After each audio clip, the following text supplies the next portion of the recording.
Today I want to give you 3 first steps to leadership. Hello, it's John Carmichael, and this is Kingdom Now, where we are learning to live in the now while we're waiting for the not yet.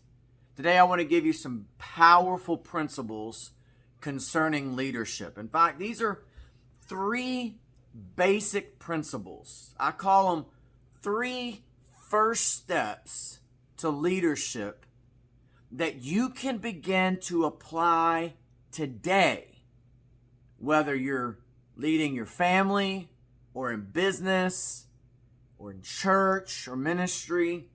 These 3 steps you can do right now. Now, before we go any further, I just want to encourage you, if you would, to like this, share this, and hit subscribe so that you can always be up to date with the latest things coming out of Kingdom Now. And I know it's going to be a great blessing to you. So today, 3 first steps. I know it's hard to say. 3 first steps to leadership. And we're going to find these actually in the Bible, the greatest leadership book ever written. And it's found in the book of 1 Kings chapter 12, verse 7, and parallel also in 2 Chronicles chapter 10, verse 7. 3 first steps to leadership. Now, before I get into it, I want to say this about leadership. A couple of things. Number one, I believe that every person is a leader. We're all leaders. How do I mean that? Well, first of all, you lead yourself. You got to lead you. You do every day. You lead yourself. Number 2, though, you're leading in your family. You're leading. Whether you're husband or wife, if you've got children, you've got people that you influence. A leader is just an influencer. Being able to help people to grow. We're all to help people become more like Jesus. Apostle Paul even said, 1 Corinthians 11:1, follow me as I follow Christ. We are all leaders. And of course, I know there are many of you who take in this podcast and you lead in your business. You're a boss, a supervisor, a business owner, in your family. These 3 principles can be applied to just about any application of leadership. And these are the beginning steps. 3 first steps of leadership. Are you ready? Let's dive in today. 3 first steps to leadership. Well, 1 Kings chapter 12 and 2 Chronicles chapter 10 give us the story of where we're going to get these leadership principles, these 3 first steps to leadership. And it's the story of Jeroboam. Jeroboam was the son of Solomon. Solomon was obviously the son of David, and now Solomon's dying, and his son Jeroboam is now going to rise to be the new leader. And he immediately gets confronted with a problem. Leadership can be defined as learning to deal with problems. Learning how to deal with them. So, a group of people come up to Jeroboam, and now he's a young man stepping into leadership. Here's his first situation, dealing with the problem, and these people say, hey, listen, your dad was kind of rough on us. If you would lighten our load a little bit, we will serve you and be great servants of you. So Jeroboam actually does a great first step. He consults. He consults 2 groups of people. The Bible says there are 2 groups. One was the elders. These were the older folk. And then the second group was the younger people. Now, don't make a mistake here, because this really isn't focused mainly just on older or younger. Although in this case, that is what's going to happen. The elders, I'll let the cat out of the bag. The elders are going to have the right advice, and the younger is going to have the wrong advice. In this case, that's what happened. And I would say in a lot of cases that can be true. But I have seen where the older advice was the wrong advice. And I've actually been across and met some very wise young leaders too. So the real issue is, although in this context it was elders and younger folks and elders, the real point is the content of the advice. And so he's going to get advice from the older, and that's actually what we're going to deal with, found in verse 7 of 1 Kings 12, and well as 2 Chronicles 10. It's both of them in verse 7. And then the younger advice. Now, the younger advice was, you need to show those people that you are the big dog. You need to tell them that if you thought my dad was bad, I'm worse. I'm gonna be tougher on you. I'm gonna be stronger than even my dad was. And then the elders are gonna give the three things I'm gonna show you, the three great first steps to leadership that'll get people to follow you and want to follow you. So Jeroboam is actually going to take the advice of the younger. And he's going to tell the people, I'm going to be strong. I'm going to be this big leader. And he takes that advice of the younger. It's poor advice. And it ends up causing the division of the nation of Israel. It's horrible. The implication of the story was that had Jeroboam taken the advice of the elders, that the people would have followed him and there wouldn't have been this division. The elders' advice, and I'll read it, and then we'll look at these three first steps. But the three first steps to leadership are found here. I'm reading 1 Kings chapter 12, verse 7. Here's what the elders' advice was. It says, if you will be a servant to these people and serve them, that's number one, and grant their petition, number two, and speak good words, that's number three, then they will be your servants forever. So these elders said, if you'll do this advice, if you'll do these three steps, these people will follow you. They will serve you. They will be what you need them to be. They will allow you to be their leader. See, here's the issue with leadership, is that leadership primarily is voluntarily. I mean, you can have people that, I guess, in some ways forced because of paycheck or strength of character or intimidation, but you're really not going to get great results in that type of leadership, to be honest with you. They may do what you say, but that's about it. They're not truly going to follow you. But if you want to learn to live a life to get people to want to follow, and one of the things I think about when it comes to leadership that I wish leaders would maybe ask themselves this question: why should someone follow me? I mean, even parents. I mean, other than, the Bible commands children to obey mom and dad, to respect them, that sort of thing. But ask yourself a question: why should your children follow you?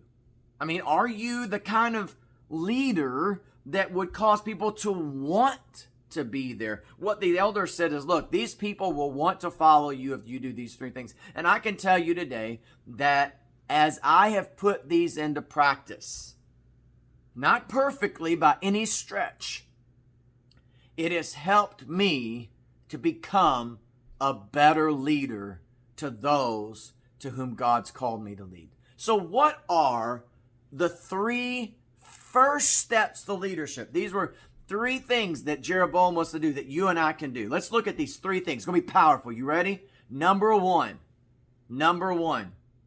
serve people. Serve people. Jesus said in Mark chapter 10, verses 41 through 45, he is going to tell his disciples about what leadership should look like. I want to read this because it's so powerful. Here's what Jesus said. He said, you know that those who are recognized as rulers of the Gentiles lord it over them. Their great men exercise authority over them. The them as the followers. He said, but this is not the way among you. He said, whoever wishes to become great, these words are dripping with revelation. You ready? Whoever wishes to become great among you must be your servant. Whoever wishes to be first among you shall be slave of all. For even the Son of Man did not come to be served, but to serve and to give his life as a ransom for others. When you show your followers that you are there to help them, they will be more apt to follow you. I'm going to tell you that these words that Jesus said here in Mark 10 could not be more relevant to today. I mean, they are absolutely where we are in this postmodern culture, dealing with a combination of boomers, Xers, millennials, and now Gen Z folks. What they tell us, sociologists are telling us, is that yes, the society has a real problem with people in authority. Why? Because in the past, authority has been used over people. I have authority over you. But here's what they found. They found that even millennials and Gen X or Gen Zs will follow leaders if they believe that they're using authority. Catch this. Please listen to what I'm about to say. Using authority for them, not over them. That means that people will follow you when they see that you're using leadership for their best interest. You're saying, hey, I'm not here to serve me. I'm not using my authority, my power, my decision-making abilities, my money, my resources to better me. I'm doing it to better you.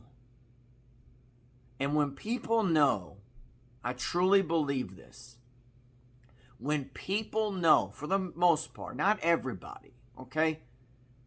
But for the most part, when people know that you're going to use leadership for their benefit, to help them, to empower them, to strengthen them, that you're not trying to just build you, but you're trying to build them, to help them, they will have no problem following you.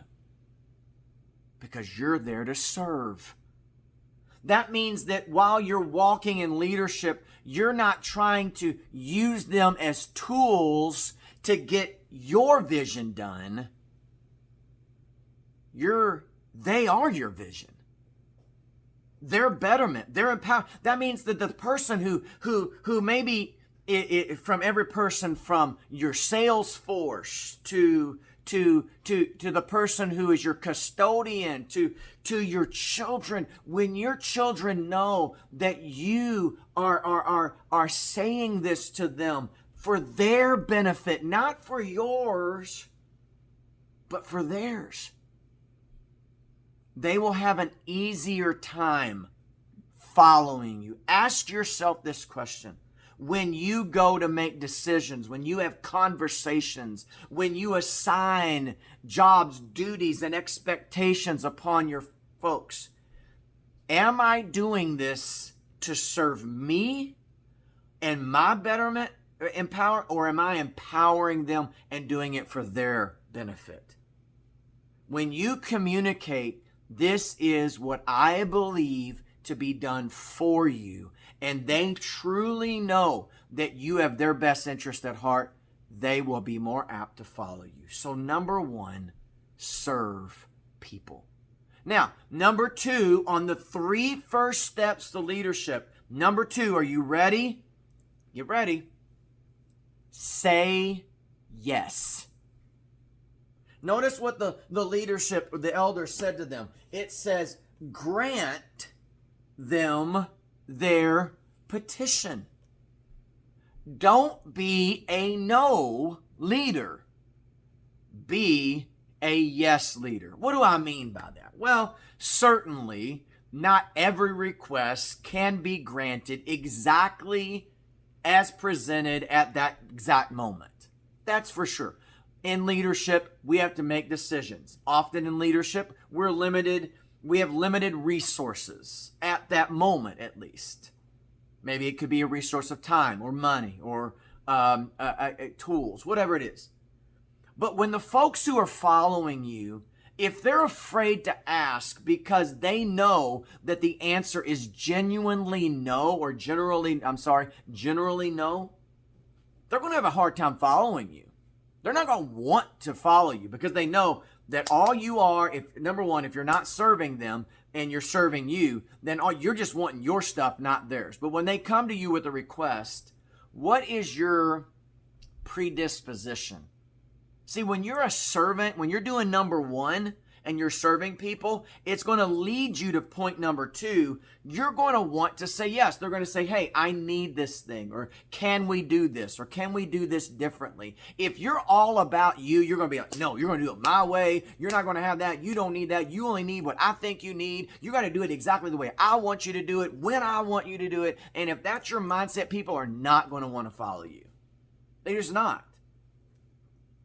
But they are going to want to follow you when they know that you've got their best interest in mind, and you want them to be the best they can be. So your answer, for the most part, is going to be yes. Now, there are going to be times, unfortunately, that the answer is going to be something other than yes. So let me help you with that. What do you do? What do you do when the answer can't be yes? It needs to be yes as much as you can possibly make it yes. Yes, you can do it at that certain time that fits your schedule.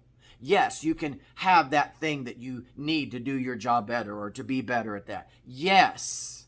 But if it can't be, number one, here's the deal. If it can't be yes immediately, if it can't be yes now, it needs to be, number one, I'm listening. I'm going to stop what I'm doing and I'm listening to your petition. I'm listening to your request. I'm not blowing you off. I'm not prejudging it. I'm going to listen. People just want to be heard. And a lot of times, if you will listen from your heart, with love in your heart, wanting to serve them, even if the answer isn't yes now, they're going to be a little bit more okay with it because at least you listened. And then with that, there are many ways that you can find a yes. Like, for instance, you may have an employee that says, I want to buy this thing. I need this tool. And you're looking at your finances. You can't do it right now. Then the answer is, well, okay, we can't do this today, but I tell you what, we're going to put this on a priority list. And as soon as we can, we're going to do it. Why don't you come back to me in about 6 months and let's see where we are with this. Try to find a yes. Find a way to go, you know what, let's figure out a way to get this done or to make this schedule. Oh, so that's, well, you say, your employee or your person comes to you, is following you. Hey, I can't do this at this time. Can we do it any other time? Well, okay, yes, let's try to find a better time. Let's work around. Let's look at the schedule. Why? Because we're trying to find a yes. We're trying to do that. They will be more apt to follow you, I believe, if you are willing to find a yes. And listen, there are going to be times that the answer is no, and it's just flat out no. It's just no. It's just no. What do you do then? Well, let me say this to you. If there is no possible way to find a yes, and the answer is no, and there's no other way around it, here's what you need to realize. That's going to be very hard for them to hear. Be compassionate with your no. I mean, be very compassionate. In workplace situations, it's not appropriate to put your arm around them and go, hey, I love you, whatever. But in your heart, you need to be able to, I love you. I'm sorry. I know this is disappointing. I know it's hard to hear, but the answer is going to be no on this one. And it needs to be said with a lot of compassion and a lot of love. They're still not going to like it, but at least they're going to walk away and say, yes, he said no, or she said no, but they were compassionate with their no. All right, so 3 first steps. Number 1, serve people. Number 2, say yes. Are you ready for the third one? Speak good. Notice what it said. it goes on to say, and speak good words to them, then they will be your servants. What do I mean by speak good words? Be a leader that's encouraging and empowering your followers. There needs to be a whole lot of good job, good work. Wow, that was amazing. You did good at that. There needs to be a whole lot of that. And it might be said differently. Some of y'all are, kind of laid back, so you'll walk in, hey, that was good. Good job. Others of you, maybe you're a little more excitable. Great job, team. Good job. Whatever the way that comes across, that's irrelevant. It's irrelevant how it comes across. As far as what you do, it just needs to come across. A text, an email. Look them in the eye. Whatever you got to do. Hey, you did good here. Man, your team's doing great. You're growing in this. I can see your growth. That doesn't mean that there aren't things that you got to deal with. I'm sure there's going to be, listen, there are always things of everyone that, when you're a leader, you're always going to find things that a person could do better. For sure. Let them hear what they did right. In fact, catch them doing something good. Don't always be looking for them to do something wrong. Find what they did good. That doesn't mean that there aren't times to give constructive criticism, because there certainly is. But there needs to be, I truly believe, 10 times more encouraging, powerful words than there are the other. In fact, here's what I believe, and I've seen happen. When I encourage someone to do things and they're hearing that, it often empowers them to do the other thing, and sometimes I don't even have to deal with it because they end up doing the other. What do I mean by that? That means that you're going to, when you see a good behavior, so let's say you have a person who's following you and you gave them a task, and they did really good over here, but maybe over here they didn't do so good. Focus on what they did good. Speak good to them. Speak kind words to them. And you know what happens? I'm telling you, I've seen it. They end up cleaning up the other thing that I never even dealt with. Now, that doesn't mean never deal with it, because there are times you have to deal with the other. You have to deal with missed expectations, with things that were done wrong. You are going to have to deal with that. But make sure, I think the focus needs to be on what they did good. It works even in your family.